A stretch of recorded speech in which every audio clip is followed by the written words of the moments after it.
欢迎来到黎春正频道，请订阅频道，所以大家不要错过当天最热门的新闻。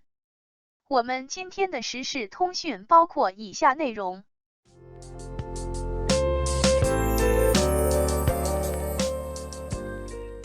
浮屠缘，寂寞深宫相依取暖。萧铎和荣安皇后何时第一次亲密接触？该剧改编自由四姐的同名网络小说，以昭定司掌印萧铎、王鹤棣饰演与步阴楼、陈玉琪饰演的感情为主线，讲述了朝堂纷争、算计、权谋、冲破封建礼教束缚的故事。慕容高拱将步阴楼强行从西蜀带回宫之后，马上迫不及待地安排了步阴楼侍寝，而步阴楼却千方百计地推脱，甚至想要服用让面容溃烂的药，从而让慕容高拱失去兴趣。慕容高拱本想着两人能够行鱼水之欢，但是步阴楼就是不从，慕容高拱便霸王硬上弓。步阴楼挣扎着将慕容高拱推倒在地，这让慕容高拱大发雷霆，决定昭告天下，步阴楼侍寝有功，封为端妃。荣安娘娘在得知了慕容高拱在步阴楼面前吃瘪的事情后，就跑到慕容高拱面前自请可以使用手段驯服步阴楼。她向慕容高拱的唯一请求就是要萧铎，对此慕容高拱很隐晦的一笑，答应了荣安娘娘的请求。看来荣安娘娘和萧铎的风流密事在皇宫中已经是人尽皆知了。萧铎在西蜀剿匪大获成功，马不停蹄地赶回京城。由于他对步阴楼过于思念和想要知道步阴楼侍寝的真实情况，想要先去看望步阴楼，最终误了回京后免圣的时间。在慕容高拱差人将萧铎喊到朝堂之后，当着文武百官一面说着萧铎剿匪有功，一面让萧铎好好休息，收回了萧铎的批红之权，然后让步阴楼的父亲步玉鲁掌管了大理寺卿，同时让萧铎将昭定司的事务移交给步玉鲁，最后让萧铎去凤仪宫伺候已经急不可耐的荣安皇后。萧铎起身来到了凤仪宫，荣安娘娘斜躺在床上，对着萧铎媚眼如丝，用手轻拍着床沿，示意萧铎坐过来陪自己说话。萧铎心中还想着步阴楼，表示自己站着说话就好了。荣安娘娘说：“你连敷衍本宫都懒得了，真让人心寒。”萧铎冷漠地说：“奴才这种人，剥开来看，骨头血肉都是凉的，让人觉得寒凉是正常的，并非娘娘独一份。”荣安娘娘站起来，走到萧铎身边：“本宫知道皇上削了你的权，你心里不高兴，你放心，本宫一定助你回到原来的位置，只要你回到本宫身边。”荣安娘娘边说边想着要拉住萧铎的手，结果萧铎往后一退，避开了荣安娘娘。萧铎面无表情地表示：“娘娘看来病得不轻，需要请太医来看看。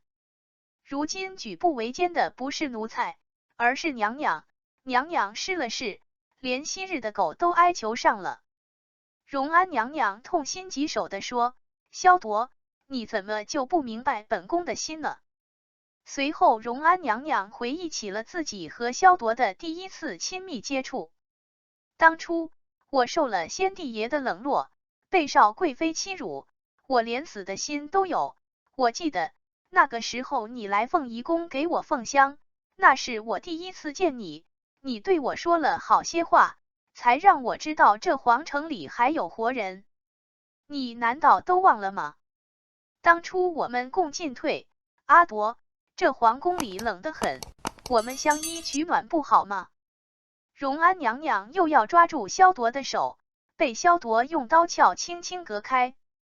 萧铎冷漠地说：“娘娘莫不是记错了，奴才当时出入昭定司，娘娘为了争宠，胁迫奴才为您做事。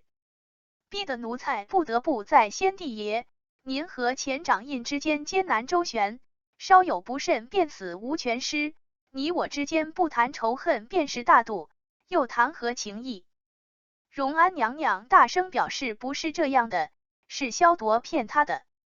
萧铎表示既然娘娘不需要他伺候，他这就走。随后萧铎转身就往外走。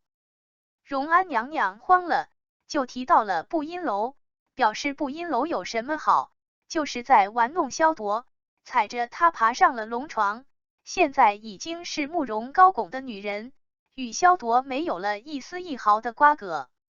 听到荣安的话，萧铎也是十分生气，狠狠掐住了荣安娘娘的脖子，满眼杀气，随后扔下荣安娘娘走了出去。荣安娘娘望着萧铎远去的背影，无奈地喊着：“阿铎！”荣安娘娘对自己和萧铎的第一次相见和亲密接触记忆犹新，而萧铎则予以了否认。到底谁的话是真的呢？在荣安娘娘失宠之时，萧铎刚入昭定司。萧铎为了活命，必然要找一个靠山，而失宠的荣安娘娘则成为了他的第一选择。于是，靠着给荣安娘娘奉香的机会，对她说了很多贴心的话，获得了荣安娘娘的喜欢和关注，并有了第一次亲密接触。自然，荣安娘娘也会吩咐年轻的萧铎去做很多事情，这其中必然有很多不为人知的秘密。后来萧铎靠着自己的聪明和腹黑、冷血，一步步坐上了昭定司掌印太监的位置，两人之间自然少不了暗通款曲。随着慕容高拱坐稳了皇位，荣安娘娘再次失势，而萧铎也被夺了权。荣安娘娘再次想起了萧铎，她觉得两人再次同命相连，希望他能回到自己的身边。可惜现在的萧铎满脑子都是布阴楼，自然不会承认两人之间的香艳往事，而是全盘否定，这让荣安娘娘方寸大乱，举止失措。而他对布阴楼的诋毁，自然也失触了萧铎的逆鳞。荣安娘娘和萧铎再也回不到从前了。皇上慕容高拱对布阴楼霸王硬上弓，结果被布阴楼踹翻在地，非常气愤，不仅对外宣称布阴楼侍寝有功，封为端妃，同时将他囚禁在了鹿鸣监家。萧铎在回京后，很快将鹿鸣监家旁边的房子买了下来，然后修了一条暗道，可以直通布阴楼的寝宫。而萧铎也是经常从暗道过来与布阴楼约会。在荣安皇后被赐死之后，皇上慕容高拱恩威并施，对朝堂的掌控越来越纯熟，朝堂之上大臣也没人敢再反对慕容高拱。同时慕容高拱也劝说皇太后同意了接布阴楼入宫。于是慕容高拱兴冲冲地来到了鹿鸣监家，要告诉布阴楼这些好消息。殊不知，布阴楼和萧铎正躺在床上卿卿我我。听到慕容高拱的声音，布阴楼和萧铎也慌得一批。两人来不及换上衣服，布阴楼赶紧用被子将自己裹了个严严实实，萧铎则一翻身躲到了大床外面，藏在了床沿下面。慕容高拱进来后，坐到了床边，关切地看着布阴楼，布阴楼都不敢将脸转过来，说自己病后未愈，不愿让慕容高拱看到自己的病容。慕容高拱笑了笑说：“朕说话算话，朕不急，朕不急，反正你很快就会回到朕的身边，朕会把最好的一切都给你，一定会让你成为皇后，成为朕真正的妻子，永远待在朕身边，与朕举案齐眉，生死同归。”说着，慕容高拱又深情地望向了布阴楼。布阴楼让萧铎带自己走，萧铎答应了，待这边的事情了结，就带你走。可以说萧铎也是个大心脏，皇上坐在旁边，他竟然藏在床边还能不留痕迹。万一当时两人在床上亲热的画面被慕容高拱看到，慕容高拱是不是要被气晕过去？也正是因为慕容高拱的步步紧逼，才让步阴楼想着和萧铎能赶快逃离皇城，去寻找世外桃源，结束两人刺激的偷情。感谢您观看视频。